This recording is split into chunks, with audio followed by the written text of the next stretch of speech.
Vâng, anh chào em nhé. Cho nên là bây giờ con cũng phải chú ý những cái này nhá. mai Lúc là chiều nay là thế nào con phải đi xem hết vườn đi. Đây này, nó đụng này nếu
con trai bác ở cái vườn cam này đấy, ở vườn bưởi.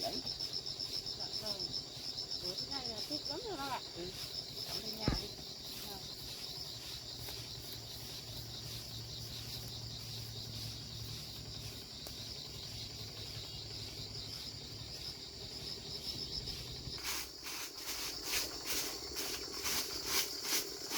Ơ mẹ với lại Con em Yến. đến nhà con. Vâng. Chào anh. Vâng, Đây anh chào em nhé. mẹ đưa Yến vào đi chơi thăm nhà con ở trong này. Vâng, nhưng mà hôm qua Yến bảo là hôm nay đi về mà đến vào trong này à? Em chưa về đâu anh ạ. Ở trong này rừng này có cái gì vui em? Mẹ rủ Yến vào chơi thôi. Vâng, thế mẹ với em vào nhà uống nước đi. Anh xét cái này cho nó xong. Đến nhà cháu ơi.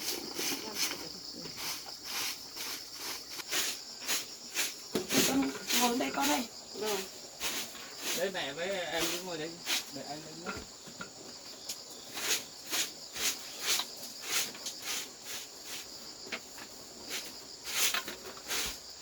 Ở đây thấy mát mẻ không con?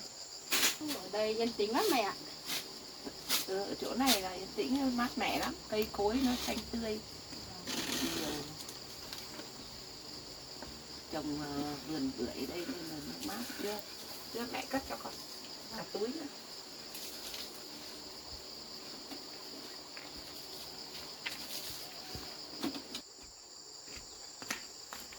Em vào trong này thấy sao?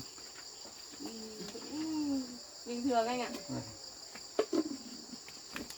Con lấy nước lên đây cho Vâng. Yến uống với. Cái đồi vườn này, bưởi này là của nhà mình à mẹ? Cái này của bạn của Hướng rồi. Cứ ở đây chỗ này Hướng nó cứ vào đây để đi làm về xong lại vào đây chăn gà chăn vịt với nuôi ếch nuôi cá ở dưới ao kia. Xong ở đây nó thoáng mát, nó thích ở đây nhiều hơn ở ngoài.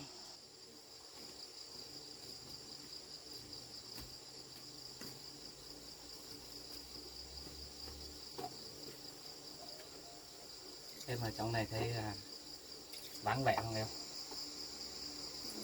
Em vào đây em thấy đây yên tĩnh, nó cảm thấy nó thoải mái hơn ở dưới thành phố anh ạ. Có thật không đấy? Đây buồn lắm em ạ. Vắng vẻ lắm. Em nữa. Uống nước đi con. Con người mẹ nữa. Uống nước. Uống nước đi em. Con người mẹ nữa. Được không? Anh nữa. Vâng. Mẹ uống nữa. Ừ. Đấy, vào đây nó không khí nó trong lành hơn nhỉ.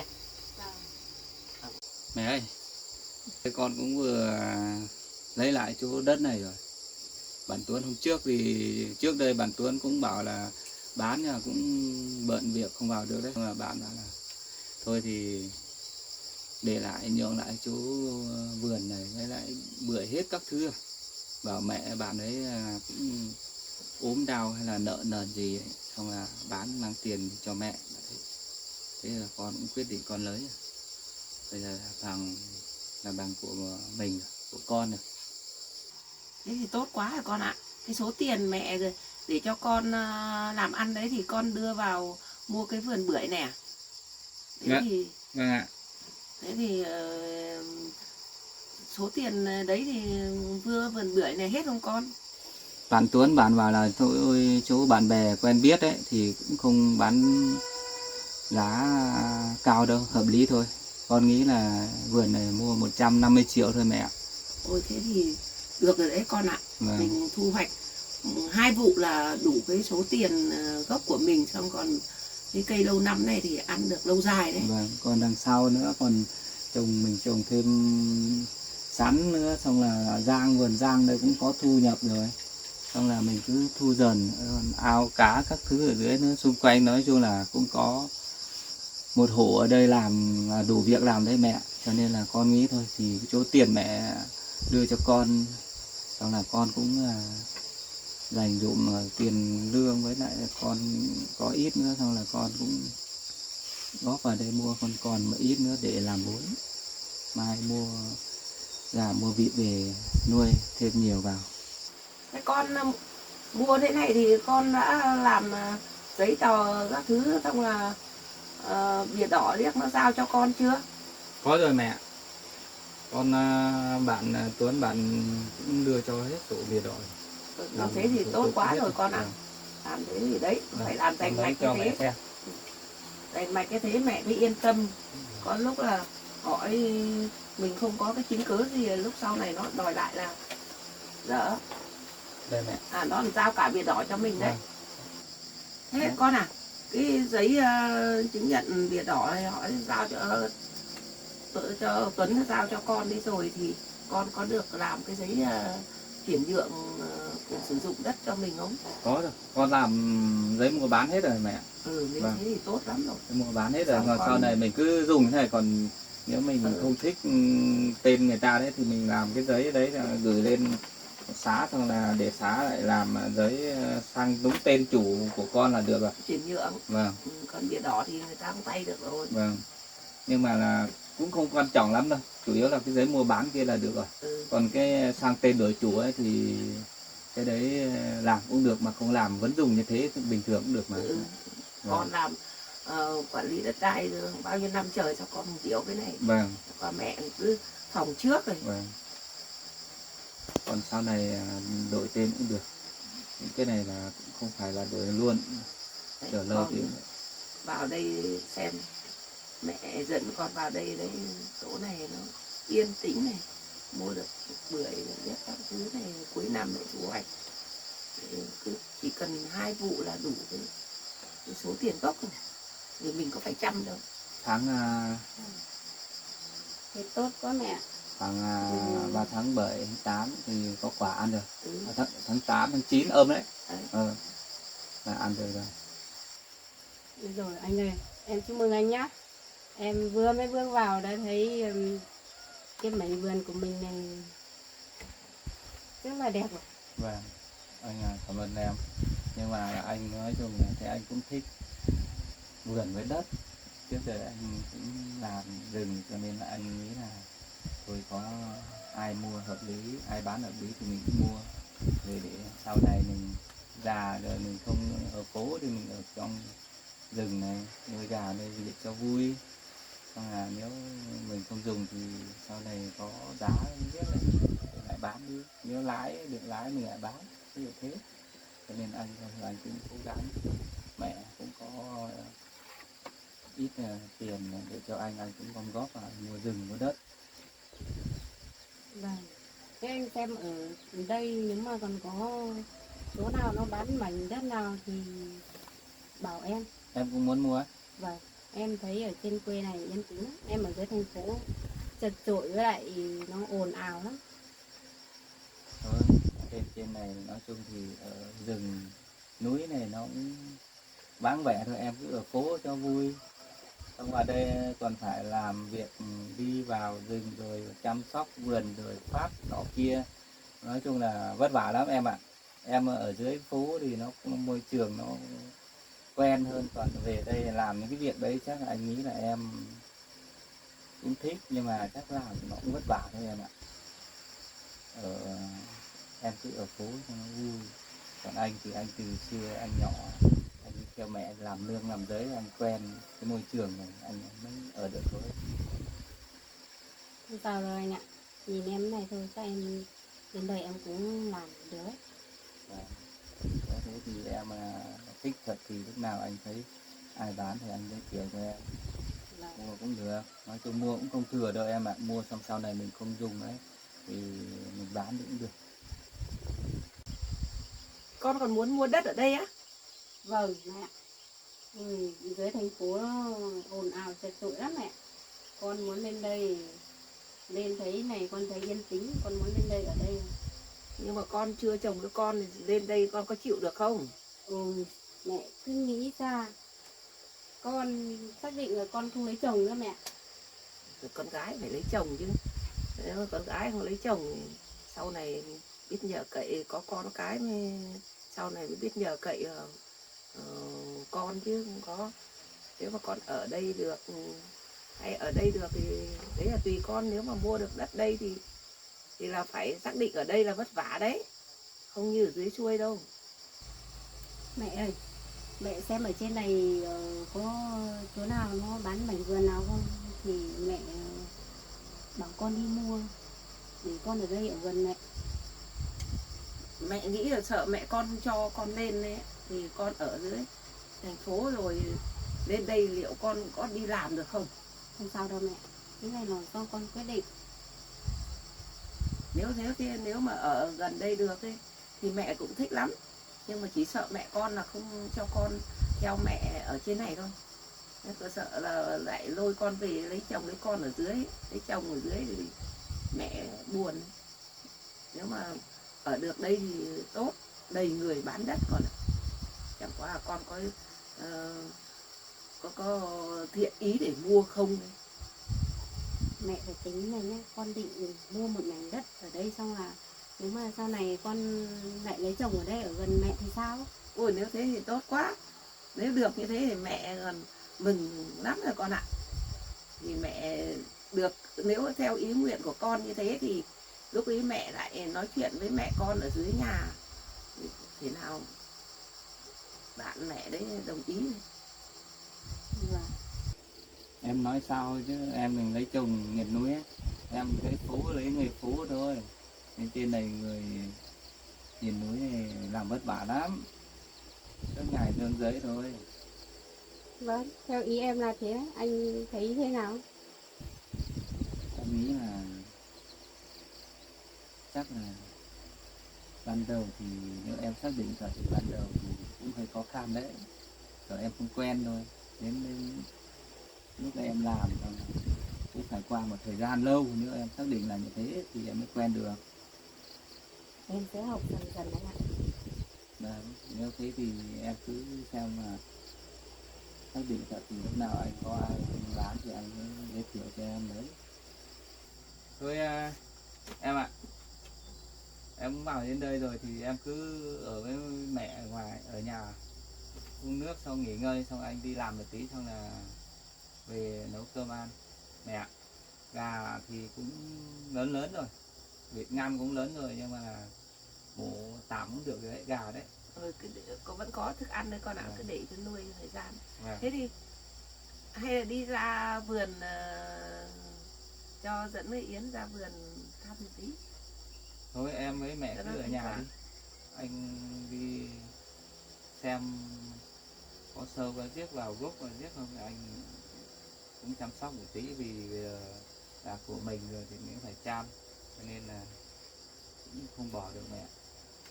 Hay hôm nay anh nghỉ anh không đi làm nữa, anh đi thăm vườn thì em đi thăm với. Được rồi, em đi cứ ấy đi. heo Em đi không đi thì mẹ em cứ ngồi dẫn nhà con chơi. đi ra thăm vườn đi.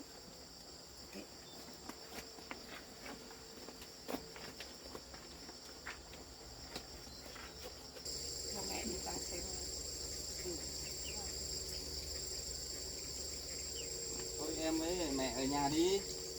Đi dẫn Yến đi ra xem vườn dạo cây cối nhà mình. Em ở nhà buồn thăm đi vườn theo. thế ạ.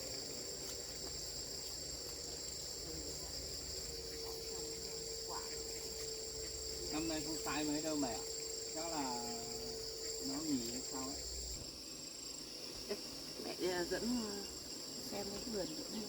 Năm nay nó sai không nhiều đâu mẹ. Chắc là sang năm.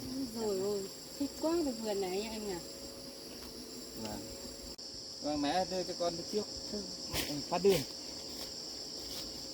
Yến ơi theo mẹ đi. Vâng.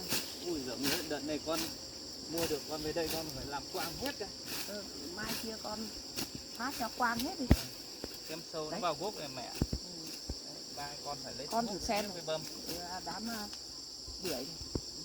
Lá giang kia nữa. Sắn nữa. Chỗ này nhiều tiền không? Nhưng theo như con mua thế được không? Mua như thế này là rẻ đấy mẹ.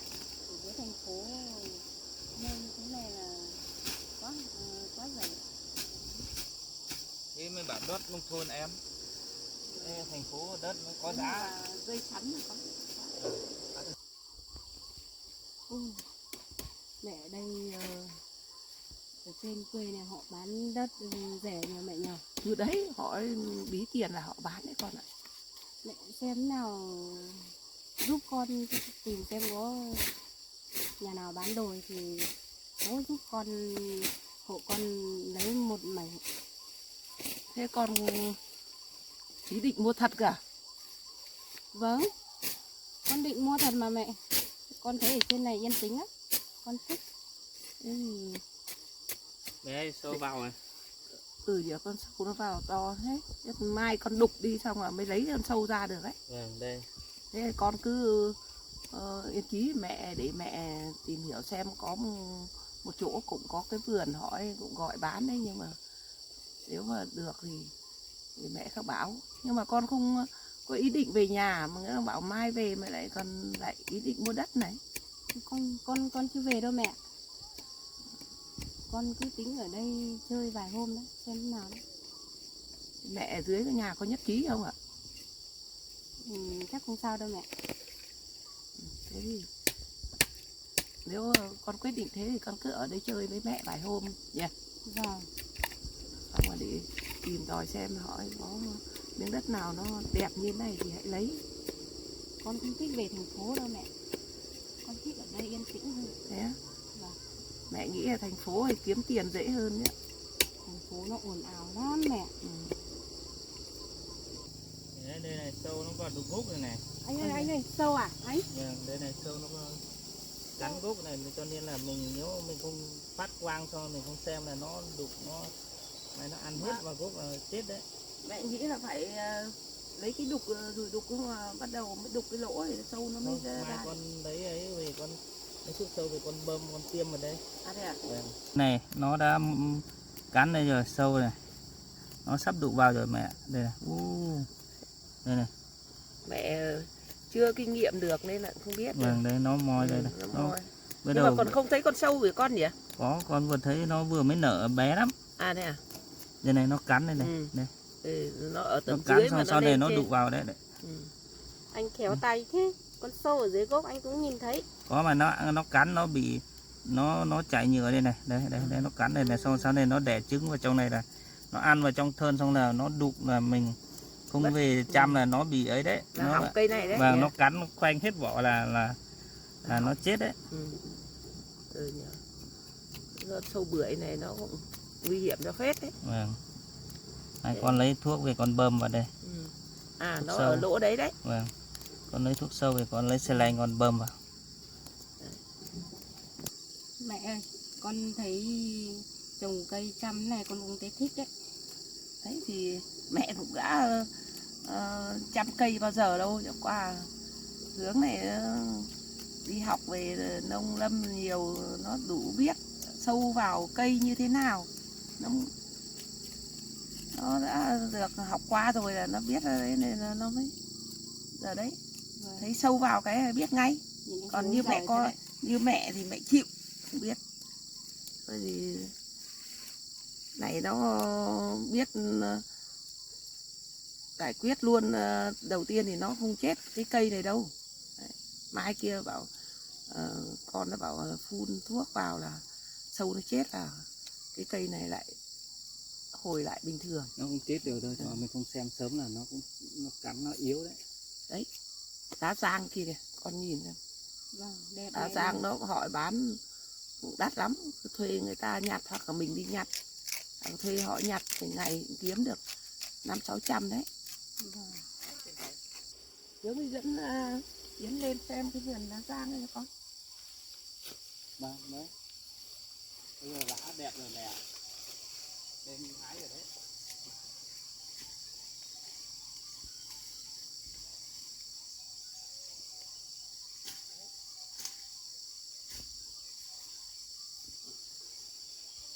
Con có biết cái lá này ở dưới có không? Sâu ăn rồi. Con nhìn thấy giống kiểu lá tre ấy mẹ. Anh nghe hình như thấy có chuông điện thoại ấy, của mẹ hay là của em? Của em đấy anh ạ. Thôi kệ nó. Vâng. Sâu lại vào đấy. Đấy, sâu lại vào đây. Nếu mà không đi chăm đi xem là nó ăn nó hỏng hết đấy. Đấy, con ở đây con. Cho nên là bây giờ con cũng phải chú ý những cái này nó không mai có. Lúc là chiều hỏng. nay là nào con phải đi xem hết vườn đi. Đây này, nó đụng này, nếu mình không xem là nó ăn hết rễ này. Đấy mẹ, đây gốc này nó vào nhiều thế này cơ mà. Đấy, nếu mình đùn ra hàng đấy, khối đấy. nó gốc này nó vào trong đấy mình Thế không vào trong rồi. và mình không tiêm được là mình không lấy thuốc bơm vào là nó sẽ ăn dần, xong là nó yếu đi này. Cái này gốc này vào trong rồi đây. Đấy, nó ăn vào trong thân rồi cái này này. Cái con đấy vào thân Và rồi đấy. nó khoanh hết vỏ là nó chết đấy, mà nếu mình biết sớm này nó mình chứa nó không chết được. Đây nó ăn cả rễ đấy. Đây này là tí nữa con phải là lấy thuốc về bơm. Đấy con sâu đây. Đâu? Con lấy cho mẹ xem đây. Đây nó ăn trong này. Đấy con sâu này. Ui đây. Nhỉ, con sâu to nhỉ. Đấy. Đấy rồi con này không giết nó đi thật, lần sau Nó cắn vào trong là hết đấy. Đấy mẹ. Nó như thế này cơ mà. Nó ăn sau này nó già rồi nó ở đây trong này, con này nó ở 1 năm ở trong này đấy. Sau này nó mới to ra đấy. To nó mới ra, nó mới thành kén, xong nó già nó có cánh nó mới ra đấy. Con không giết nó đi. Giết rồi. Anh ở trên này cũng thu nhập đều phết đấy anh nhỉ. Đấy. Nói chung thì cũng chịu khó em mà. Lá giang các thứ lá tre này thì mình hái được cũng được. Đây toàn thuê chứ mà còn toàn thuê họ hái thôi. mình hái không. Thuê họ hái như mẹ chịu, thôi. mẹ không biết đường hái lá giang đâu. Vâng.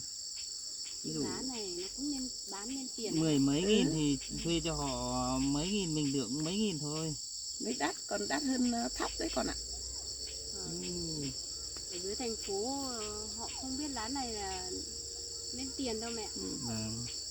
Trên đồng rừng này là cái gì có tiền hết. Con này mới to. Con lấy con này ra cho mẹ xem. Đây con này ở trong kia kìa, con nhìn thấy rồi. Tí nó xuống dưới kìa. Lấy con dao cậy thôi. Con phải lấy bằng được. Mai con lấy dây thép về con chọc vào hoặc là con tiêm. Đấy con này nó ở đây lâu rồi nó con chọc con móc lên. Ui dồi ôi. Khó lấy nhỉ. Được đấy. Con này này. Con này to lắm. Đấy con này to thế này cơ mà. Con này to lắm này. Đấy. Đây nhỉ. Sợ thật nhờ. Em sợ không? Em sợ lắm con này ấy. Con lấy dao con bập cho chết đi. Đấy, con chọc mẹ cũng thấy sợ. Con chọc ở đây. Đấy nó cắn rồi. Ghê nhỉ. Mẹ có nhiều thật đấy. Nhiều thật đấy nhỉ. Con moi đây là được thêm một con nữa. Đấy. Giết đi con ạ. Đây. Ừ, giết. Đấy em ạ, và làm vườn em phải không sợ sâu thì mới được. Vâng. Nhưng mà anh Nhưng quen mà rồi. em sẽ không. Em sợ không? Quen. Sợ không? Đấy. Đấy Con nó à? con này bắt được 3 con rồi. Hướng ơi, Ừ. dẫn Yến đi xuống kia xem con nuôi ếch Vâng. đi. Vâng. Này mày cắm cây này cho đấy, cho mày chết đi. Đấy riêng cây này đã bắt được 3 con rồi. Chắc vẫn còn đấy. Vâng, để mai con kiểm tra nốt. Mai nếu thấy nó còn có thì nó cắn mấy. Mẹ tiến đi xem. Cái này con phải mất thời gian về. Đi cẩn thận nhá em nhé, mẹ nhé. Mất thời gian về chăm đấy mẹ, không thì hết rồi. Ở mẹ ở đây nhưng mà mẹ ít đến đổi lắm. Sợ. Việc này chỉ có con thôi. Con đi làm rừng làm đất cho họ thì con mới quen thôi. Lúc này không có đâu mẹ. Lấy lá chắn này xuống cho cá. Không cần đâu mẹ. Hôm trước con vừa mới bỏ lá cỏ voi kia. Để ăn chưa hết đâu. Chờ hôm nào còn đấy.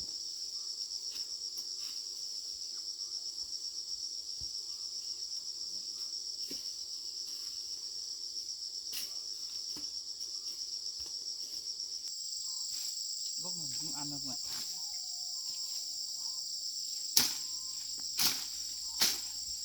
Đi cẩn thận nhé mẹ với em nhé. Ngã đấy. Không đi quen thì chân ngã xuống đây là mẹ em bắt đền anh thì Bỏ dép ra. bỏ dép ra đi, thế không đi được. Dép. Đi cẩn thận đâu. Chắc mẹ cũng phải bỏ dép rồi. Này, sâu vào nhiều lắm, cái này lại bao rồi. Ngã.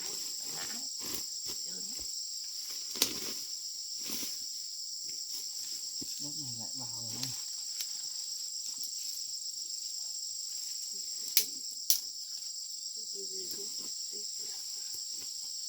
Cái này con đi chăm không được ăn thôi.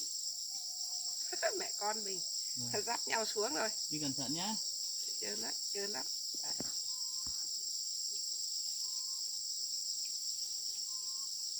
Đấy, gốc này lại moi vào rồi. Đấy nhỉ. Mùa này là mùa sâu ấy, nó hơi vào lắm. Con phải đi thăm hết lượt đi. Vâng, con phải đi xem từng gốc một đấy. Từng gốc một đấy, không có là mình bỏ ra đống tiền này lúc nó ăn nó chết rồi xong. Vâng. Con này vào trong này chắc mai con mới lấy dây thép này. Rồi xem được. Quấn thế nó cứ im ở trong đấy. Vâng. Quấn cái bạt này mình không nhìn thấy nhỉ. Vâng, con cứ kiểm tra thấy nó đụn cái Bùn ra. là cái mùn ra là nó trong này, nếu không mình không moi được ra đấy thì mình phải tiêm. Đấy, cái này vào sâu này không lấy được. Tít trong kìa. Đi xuống đi mẹ. Đi xuống con. Thôi cái này để nó ở đây, mai con cái thuốc về con bơm. Đi cẩn thận nhá, ngã đấy. Mẹ bỏ dép ra chưa? Bỏ thôi. Sợ lắm. Phát xuống ao thôi.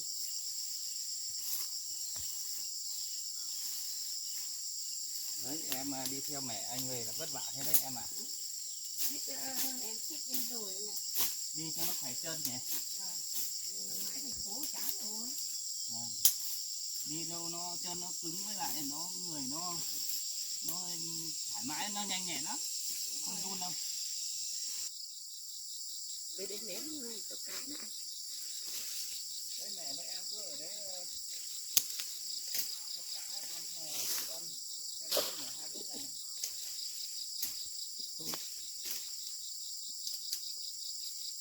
Mình thích mẹ nhỉ, ao nuôi ngan nuôi ếch rất kiểu. Con trai mẹ chịu khó lắm. Con vào đây đi ra được.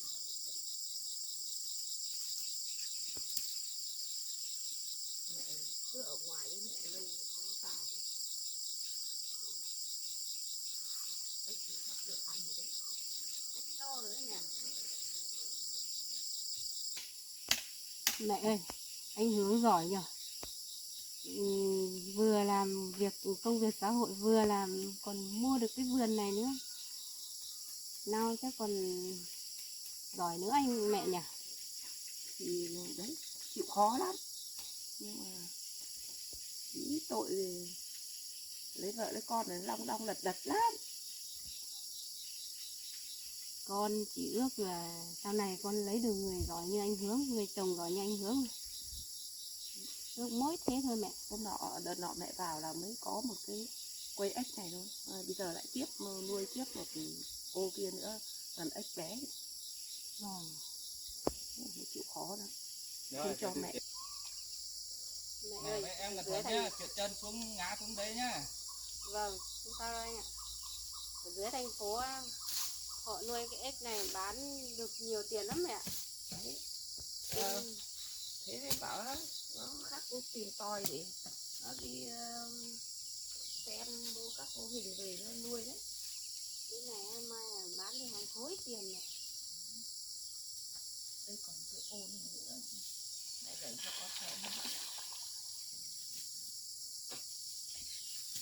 Đây, đấy, cái lồng này là mới nuôi đây, mà nhiều con thật đấy. Cái lồng này còn bé hơn lồng bên kia mẹ nhờ. Ừ, đó là lồng mới nuôi. Này vào nhiều này, không chậm nè, không có người ở đây là ông bạn kia bán cũng phải thôi. Lúc này đã mòi này rồi, lúc này mà không lên chăm sớm là ăn hết đấy, chui vào thế này mà tiềm luôn. Ôi lúc này vào đây này. Này không chạm tốt là chết đấy. Ở đây thế bạn này bỏ ở đây là không về chăm này. Đó. 1-2 năm nó về cuối hết. Này là tiêm rồi vào trong sâu rồi.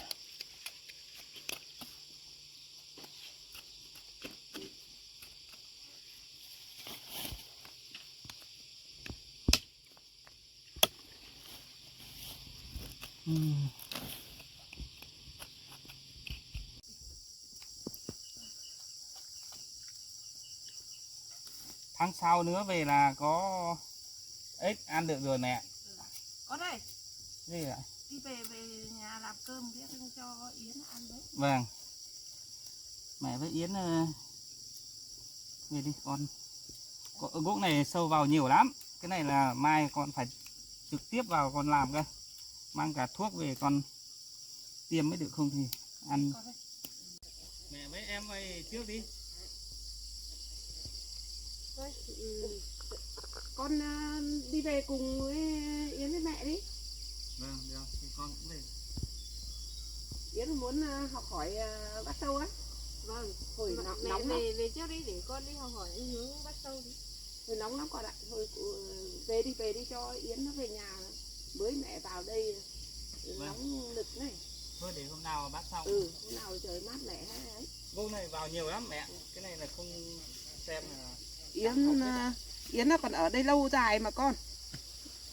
Thế là cứ từ từ cho đi tham quan đã. vâng. Đi rửa chân tay đi. Ở đây xuống đây rửa chân tay con ạ. Đi rửa chân tay đi em. Vâng.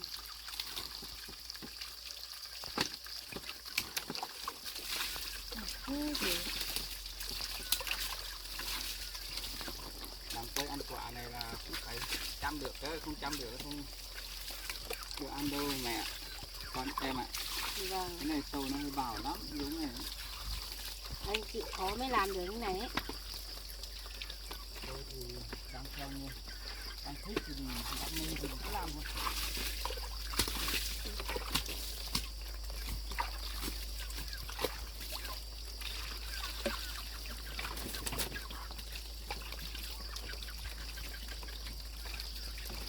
Đây nước này nước nguồn đấy. Vâng. Mát lắm. Thích mẹ nhờ. không phải mất tiền đâu, nước này ấy.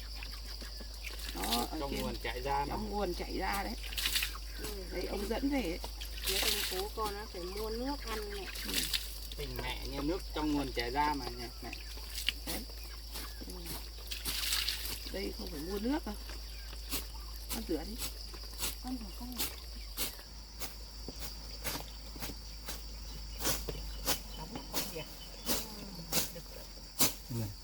Dở hết rồi. Quá. Quả. Rửa đây, rửa giá xanh đấy. Ước mơ của con sau này nó được một vườn như thế này. Đợt này em lên chưa có quả ăn. Đúng không? Còn 2-3 tháng nữa là được ăn quả. Về cứ tháng 8 âm lịch là ăn được rồi.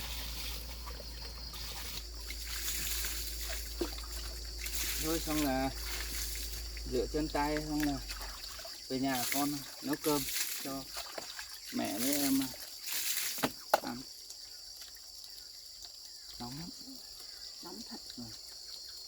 Thôi mẹ với em về nhà đi. Về nhà đi con ơi.